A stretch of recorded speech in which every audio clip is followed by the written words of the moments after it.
Democratic Leadership Style by Lewin, Ronald Lippitt, and Ralph White. Ever been part of a team where your opinion genuinely mattered, where ideas were welcomed, questions were encouraged, and decisions were discussed before they were made? Instead of one person controlling everything, people worked together. Different perspectives were heard, knowledge was shared, and team members felt involved in the outcome. This is democratic leadership, one of the three major leadership styles identified and studied by Lewin, Ronald Lippitt, and Ralph White in 1939. A leadership style built on participation, collaboration, and shared decision-making. And although the leader still holds responsibility, the team plays an active role in shaping decisions. That raises an important question. Can involving more people lead to better results? That question sits at the heart of democratic leadership. Lewin and his colleagues wanted to understand how different leadership styles influence behavior, performance, and morale. Their research identified three major approaches: autocratic leadership, democratic leadership, laissez-faire leadership. Of these three approaches, democratic leadership places a strong emphasis on participation. The belief behind this style is simple: people support what they help create. Let's break it down. The core idea, democratic leadership, is centered around one key principle: people are involved in decisions that affect them. The leader still provides direction. The leader still makes final decisions when necessary. But team members are encouraged to contribute ideas, opinions, and feedback. Communication flows in multiple directions. The leader listens, the team contributes. Together they explore solutions. This creates higher engagement, stronger commitment, greater trust, better communication. The emphasis is on involvement, ownership, and collaboration. So, what is the impact? People become more committed when their voices are heard. Key characteristics: democratic leaders often encourage participation, seek feedback, listen actively, value different perspectives, support team involvement, promote open communication rather than simply giving orders. They create opportunities for discussion, people feel respected, ideas are explored, and decisions often benefit from collective knowledge. So, what is the impact? Better ideas often emerge from shared thinking. When democratic leadership works best.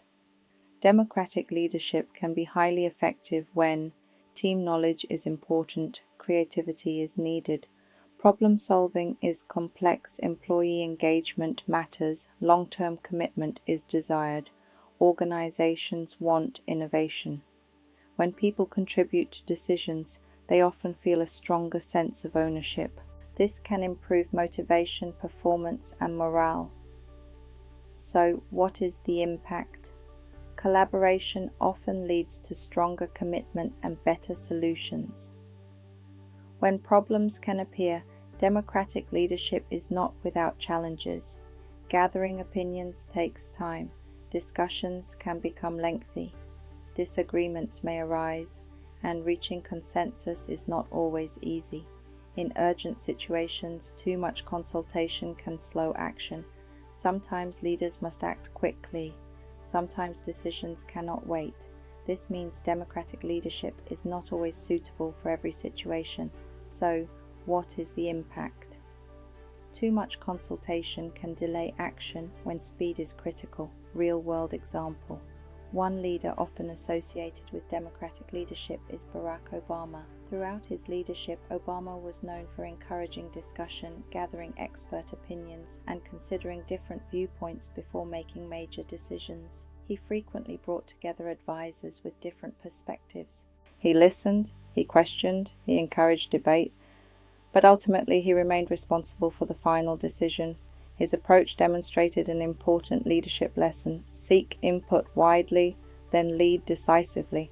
That is democratic leadership in action. Advantages and disadvantages. Advantages: higher employee engagement, stronger team commitment, better communication, greater innovation, improved problem solving, higher levels of trust. Disadvantages: decision-making can be slower, consensus may be difficult, conflicting opinions may arise, not ideal during crisis.